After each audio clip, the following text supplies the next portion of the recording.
You see, as I said, everything has emerged from the vote. All the institutions have emerged from the vote. So it's obvious that the RSS has to capture all the institutions that have emerged from the vote. So the project, after Gandhiji's assassination, the next step of the project was the wholesale capture of India's institutional framework.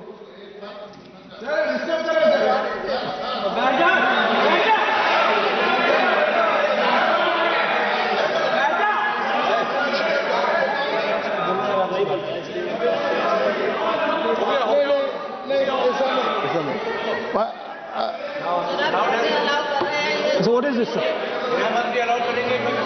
Sir, अभी नहीं पढ़ना होगा।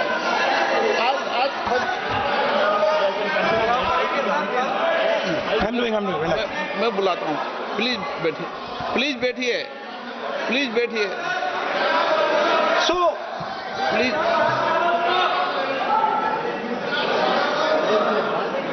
sir, आप बोले पर हाथ मत जोड़े।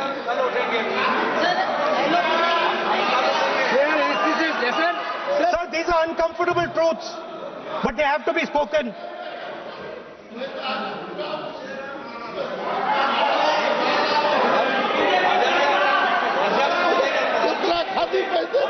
थोड़ा बता दे।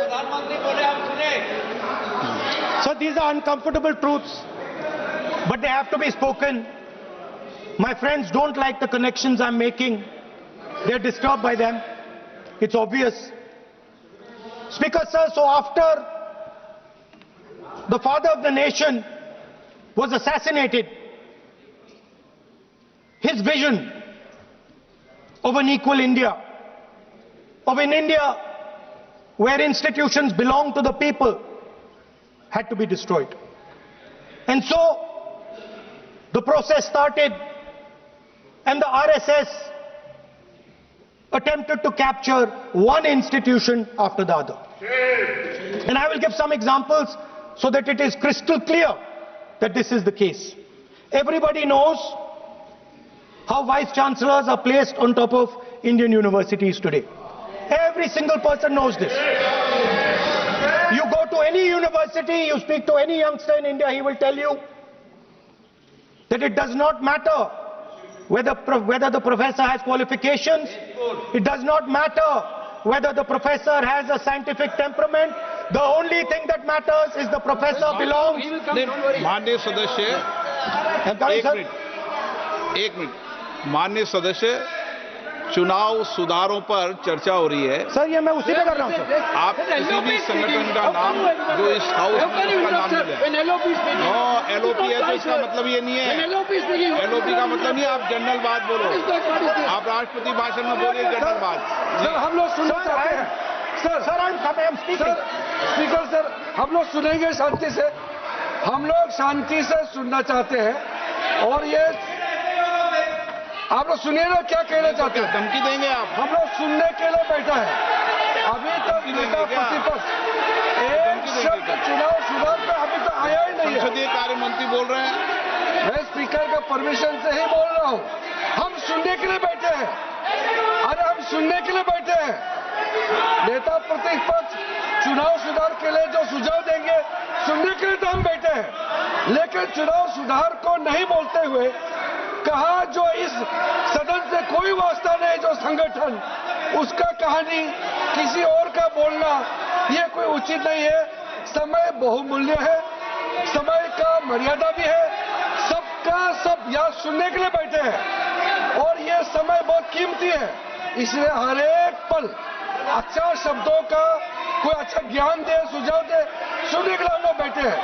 मेरा एक सीमित अनुरोध है नेता प्रतिपक्ष से, आप विषय पर ही रहिए। हम लोग सब बैठे हैं, गृहमंत्री जी भी सुनने के लिए बैठे हैं, लेकिन आप विषय पर नहीं बोलेंगे तो जो विषय तय किया गया है उसे क्या मतलब है। अगर चुनाव सुधार पर ही नहीं बोलेंगे तो फिर इतना समय सबका क्यों बर्बाद करना चाहते हैं नेता प्रतिपक्ष। leave? Then you speak. He wanted you. Should I leave? You speak then. You speak. What is it? You are a parliamentary affairs minister. You are a parliamentary affairs minister. You are disturbing the LOP. How can it be? You are a parliamentary affairs minister. You are disturbing the subject में नहीं आपका LOP. आपका LOP subject में नहीं. ये विषय The discussion, one second. The discussion is about the vote and electoral. The discussion is about the vote. एक minute. Sir मुझे बोलने दीजिए.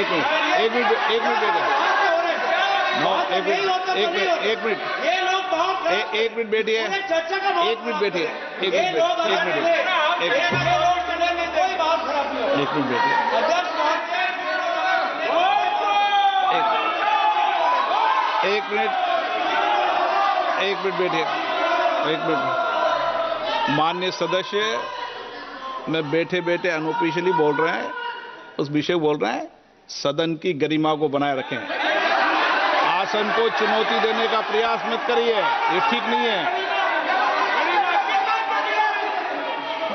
Speaker sir, I want to make it very clear. Please. Speaker sir, I want to make it very clear. The discussion is about votes. The discussion is about the stealing of votes. The discussion is about the SIR, and I am framing my discussion about votes. Yes. And what is happening here is patently unfair. I am not being allowed to speak. I am being disturbed, and I put my protest here. I have done absolutely nothing wrong. I am talking about the subject. In order to capture the vote, you have to capture institutions. I am saying that institutions of India are captured, and I will come to the point, which is Election Commission is captured. So, the project of the RSS was to capture the institutional framework of the country, and I said how the education system has been captured. Vice Chancellor after Vice Chancellor after Vice Chancellor is placed not on merit, not on capability, not on scientific temper, but on the fact that he belongs to a particular organization. Second capture, which helps in destroying democracy, the capture of the intelligence agencies. We have the Home Minister sitting here. The capture of the CBI, of the ED, of the Income Tax Department. And the systematic placement of bureaucrats who favor their ideology and attack the opposition and anybody who chooses to oppose the RSS. That is the second institutional capture. And the third there are many more. I can go on. And the third institutional capture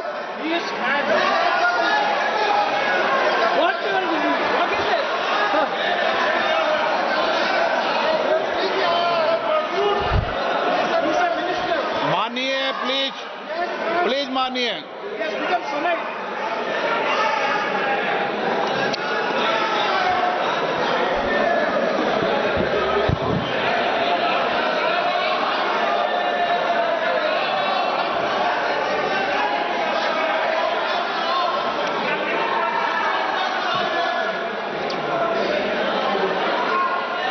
And the third capture of the institution that directly controls the election system of our country, the Election Commission.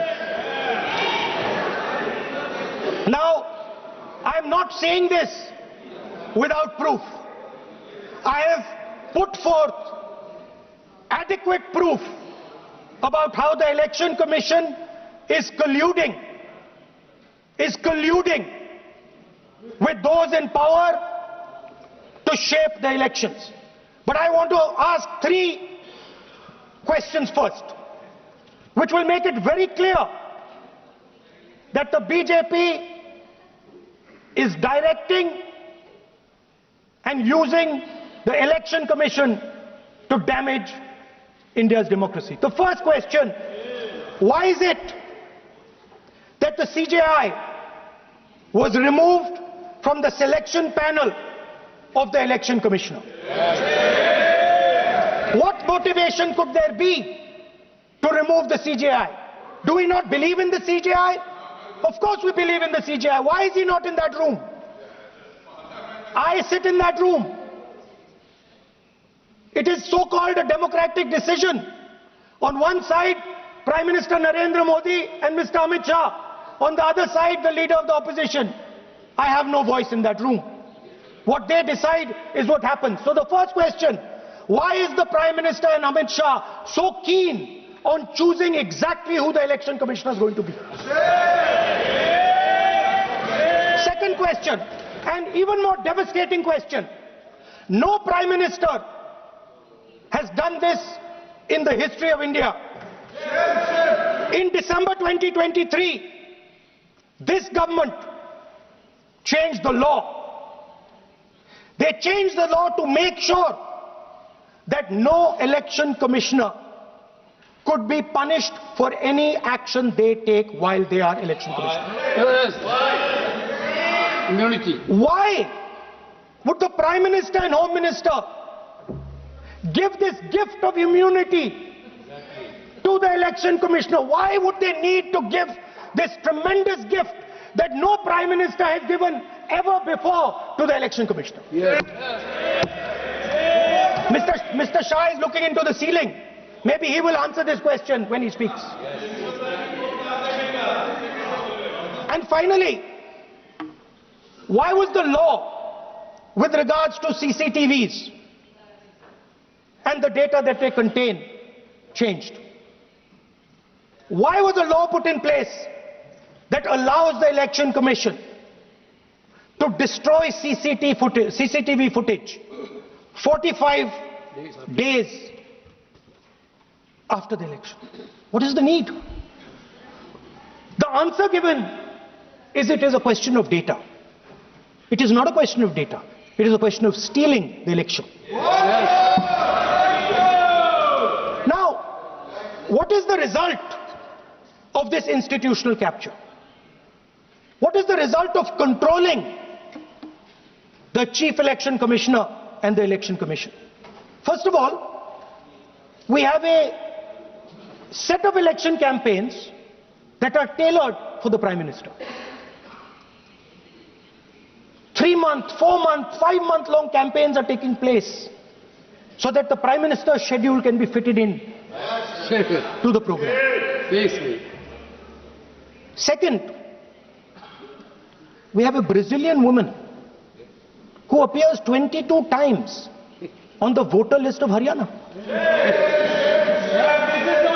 Please. No. 22 times this lady appears. एक minute please एक minute. आप नेता प्रतिपक्ष है, मैं इस तरीके से सदन की कार्रवाई नहीं चलने दूंगा. ये सदन है, सदन की गरिमा को बनाए रखें. आप सदन की गरिमा से बोलेंगे तो ठीक नहीं, जैसे सदन नहीं चलेगा. नो, गलत तरीका है आपका, नहीं होगा. आप ले रहिए, आप ले रहिए. नहीं, माननीय प्रतिपक्ष के नेता, आप पहले अपने सदस्यों को समझाइए. नहीं चलेगा, नहीं, ठीक नहीं है. No,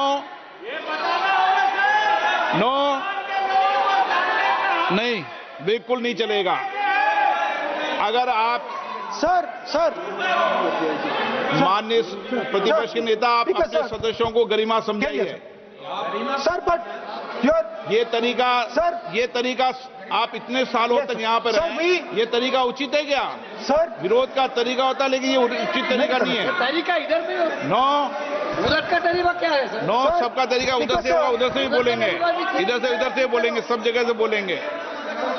Speaker sir, I don't agree with the showing of photographs here, but it is a reflection of our democratic structure. This is what is happening in our democracy, that you're not allowing us to show. This Brazilian woman has appeared 22 times on the voter list in Haryana. And not only that, there is one woman whose name has appeared 200 times, more than 200 times in one booth in Haryana. And it is very clear, and I have proven without doubt, that the election of Haryana was stolen. And the theft was ensured by the Election Commission of India. I've said it again and again and again. Now, nowhere has the Election Commission answered my questions.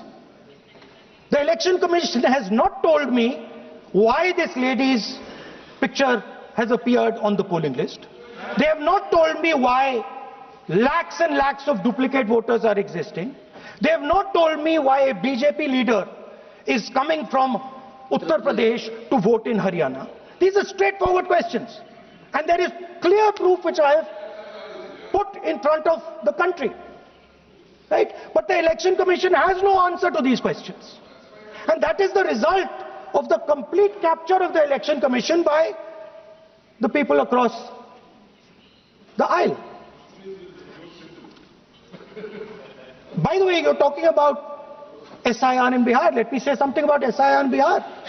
Why is it that after the SIR in Bihar, 1.2 lakh duplicate photos are existing in Bihar, in the voting list? If you've cleaned up the voting list, why are there 1.2 lakh duplicates in Bihar? And we've not just proven this about Haryana. We have proven this in Karnataka, we have proven this in Maharashtra, and I'm absolutely certain this is how you're winning elections in Madhya Pradesh, in Uttar Pradesh, in Bihar, across the country. Now, so what I'm putting on the table is, it is very clear that you've captured the institution. I've shown the mechanism of that capture. I'm also showing you how the Election Commission is doing things that are completely out of line. I'm not getting any answers. Right? So now, let us come to how, when we are talking about electoral reform. Electoral reform is very simple. The point is, nobody wants to do it. The government doesn't want to do it. What does electoral reform require? What we've been saying. Number one, give machine-readable voter lists to all political parties 1 month before the election. That's the first step. The second step is take back the law that allows the destruction of CCTVs, CCTV footage. Very simple, not difficult. While you're doing that, also tell us what is the architecture of the EVM. Give us access to the EVM. Yes. Let our experts go and see what is inside the EVM. Yes. Till today, we have not had access to the EVM. We are not shown the architecture of the EVM. We're not physically allowed to go and see an EVM. Give us the architecture. Give us access to the EVM. And finally, please change the law that allows the election commissioner to get away with whatever he wants to do. That's all the electoral reforms you need. And I want to assure the election commissioner that they might be under the impression that this law lets them get away with it. Let me remind them, don't worry, we are going to change the law, and we are going to change it retroactively, and we are going to come and find you. Right? So this is the situation that the country is faced with. You know, everybody says to us, India is the biggest democracy. Actually, I was thinking today, we are not just the biggest democracy, we are the greatest democracy. And I'm not saying it just like that. I'm saying it, America calls itself the oldest democracy. But the democracy that weaves together the largest number of people, the largest diversity of people, the largest number of languages, the largest number of states is this country. And so our most powerful asset, the thing that stitches together the entire concept of modern India, stitches together the fabric of modern India, brings people together, allows them to build this great nation, is being attacked by these people. They're destroying it. You know they're destroying it. I know they're destroying it, and they know they're destroying it.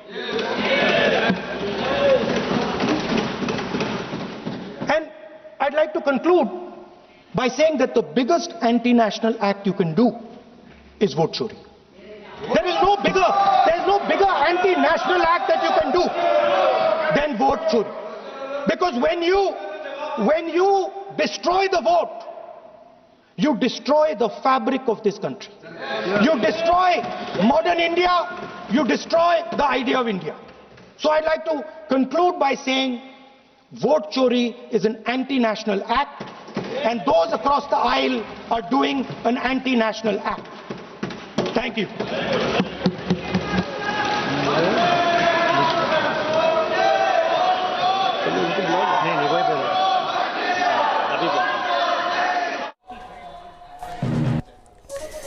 तो हरियाणा में Brazilian महिला का vote कैसे, photo कैसे उसकी थी, ये भी एक सवाल। लेकिन हालांकि आज एसआईआर के मुद्दे पर राहुल गांधी को बोलना था। निशिकांत दुबे गोड्डा से सांसद, वो राहुल गांधी का शायद जवाब देने के लिए अब सदन में उठ चुके हैं।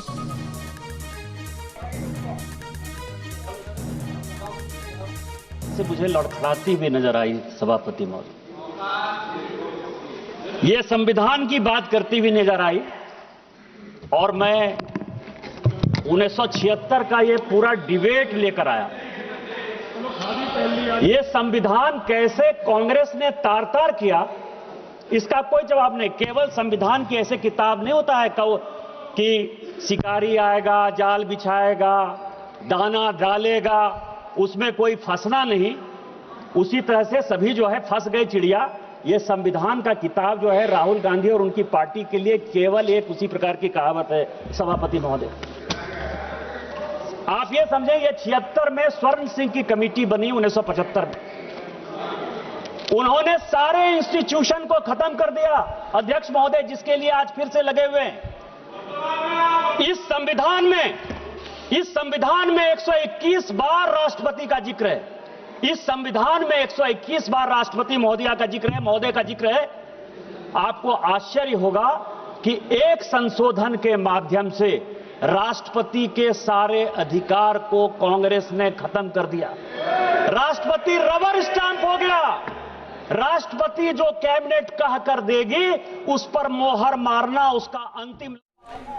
तो एसआईआर पे चर्चा चल रही है। राहुल गांधी ने अपना पक्ष रखा, अब निशिकांत दुबे बोल रहे हैं। लगातार इससे जुड़ी अपडेट हम आप तक पहुंचाते रहेंगे, लेकिन कुछ और खबरों की तरफ इस वक्त बढ़ रहे हैं। बाबा वेंगा की 2026 को लेकर की गई भविष्यवाणियों ने दुनिया में खौफ बढ़ा दिया है। बाबा वेंगा की भविष्यवाणी के मुताबिक नया साल कई मायनों में बेहद खौफनाक हो सकता है। युद्ध से लेकर प्राकृतिक आपदाओं को लेकर क्या क्या दावा किया गया है, एक रिपोर्ट।